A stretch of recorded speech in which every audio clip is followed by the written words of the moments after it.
મહાદેવ હર. સ્વાગત છે તમારું મારી ચેનલમાં. મિત્રો, આજે આપણે સિંહોરની અંદર 14મી સદીમાં બનેલો બ્રહ્મકુંડના દર્શન કરશું.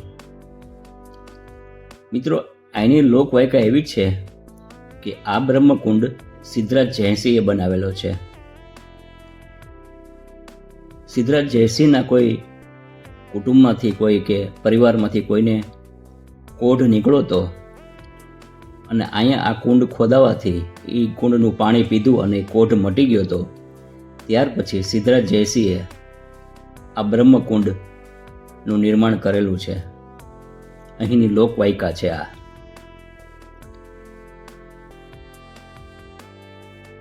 મિત્રો, બહુ મોટો બ્રહ્મકુંડ છે.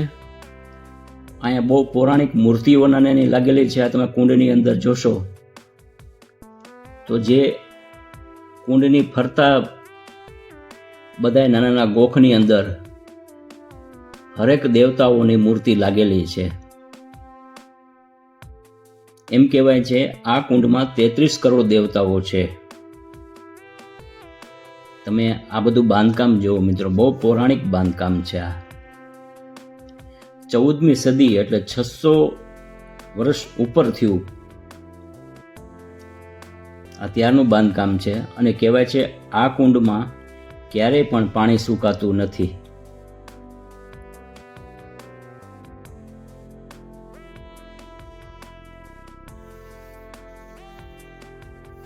તો વિડીયોમાં સાથે જોડાયેલા રહેજો મિત્રો.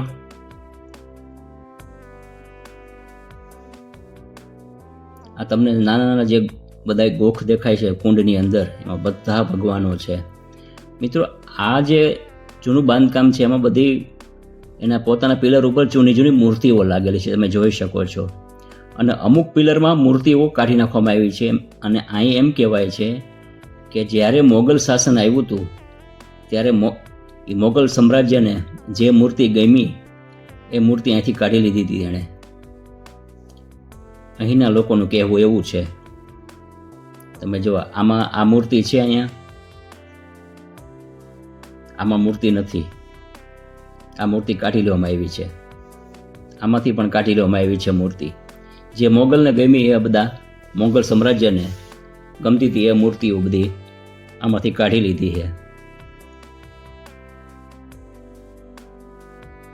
બહુ પૌરાણિક મૂર્તિઓ લાગેલી છે આમાં. બહુ વર્ષો જૂનું આ બધું બાંધકામ છે આ. જો અહીંથી પણ મૂર્તિઓ કાઢી લેવામાં આવી છે.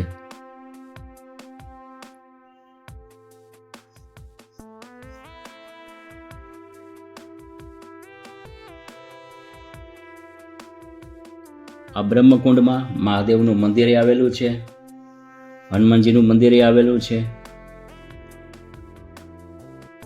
સામુદ્રી માતાજીનું પણ મંદિર આવેલું છે.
આ બધા કુંડની અંદર ગોખ આવેલા છે.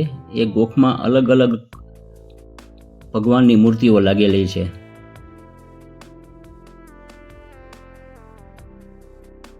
બહુ પૌરાણિક મૂર્તિઓ છે આ.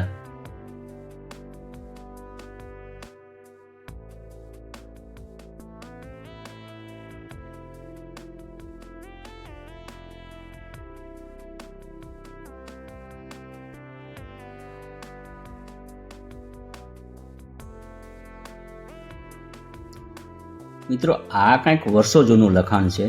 કાંઈ મને સમજાતું નથી શું લખ્યું છે એ, પણ છે બહુ વર્ષો જૂનું લખાણ આ.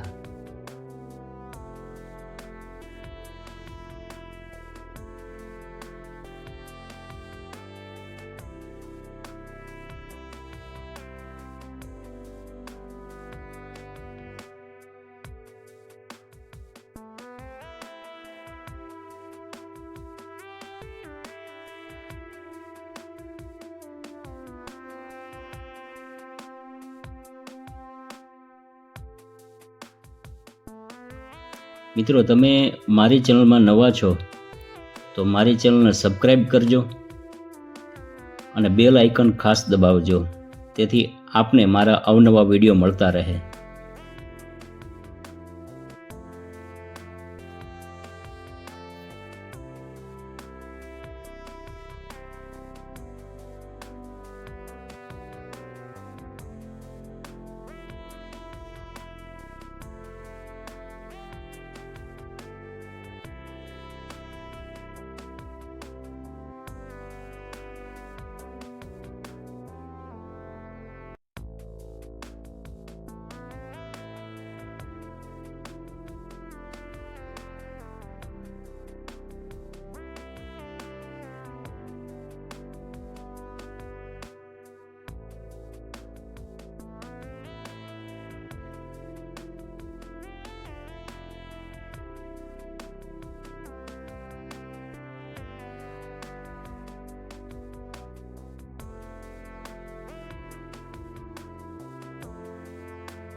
ફરી મળશું નવા વિડીયો સાથે. મહાદેવ હર. પધારજો મિત્રો. આપનો ખૂબ ખૂબ આભાર.